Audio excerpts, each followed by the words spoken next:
Good day each and everyone. I am Muslimin Iba. I am from the College of Education, major in PE. So today, we are going to discuss the technology is the way of revealing under the book of Martin Heidegger, which is the questioning concerning the technology.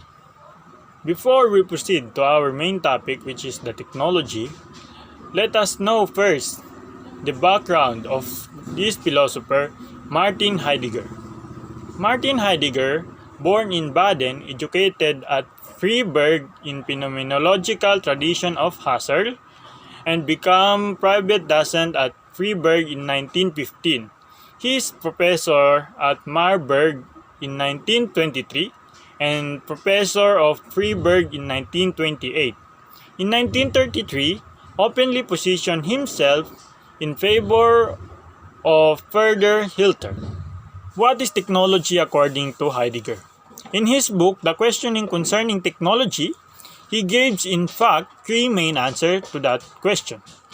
First is that all technology is not instrument. We think technology is a means for an end. It is not. It's much bigger than that. Are things not more meaningful than only that? So far, Heidegger ultimately technology is not an instrument, but is a way to understand the world.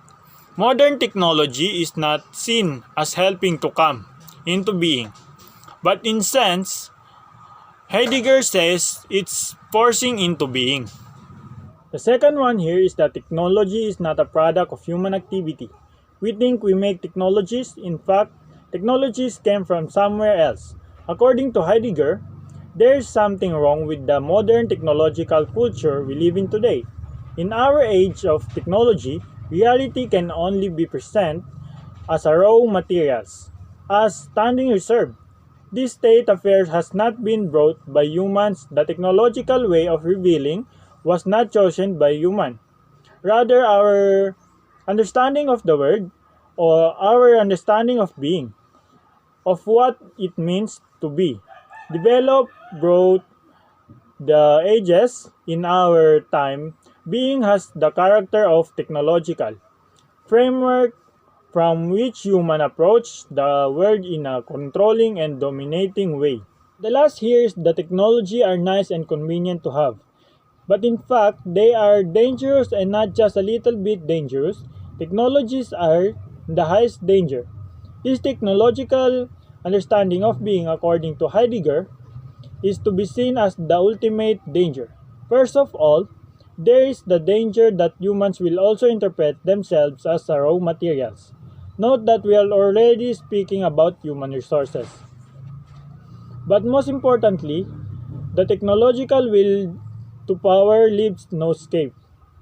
If you want to move towards a new interpretation of being, this would be itself a technological intervention.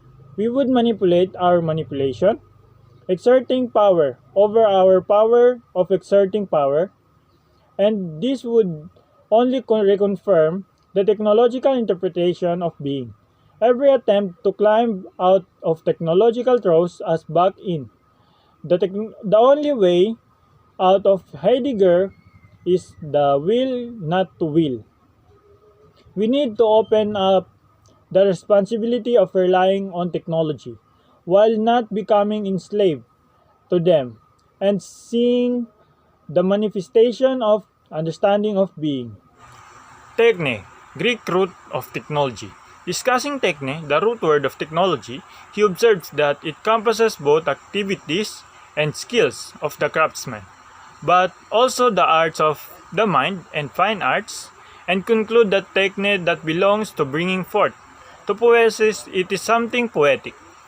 Techne is also linked with the word episteme, and Heidegger states that both words are name of knowing in the widest words, are names of for knowing in the widest sense. They mean to be entirely at home in something to understand and to be exerted in it.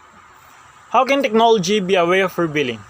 This means that everything we perceive or think or interact with emerges out of concealment into unconcealment. In Heidegger's word, by entering into a particular relation with the reality, reality is revealed in a specific way, and this is where technology comes in. Technology is the way of revealing that characterize our time. The technology embodies a specific way of revealing the world. A revealing in which humans take power over reality, while the ancient Greeks experienced the making of something as helping something to come into being. As Heidegger explains by analyzing classical words and texts, modern technology is rather forcing into being. Technology reveals the world as raw materials, available for production and manipulation.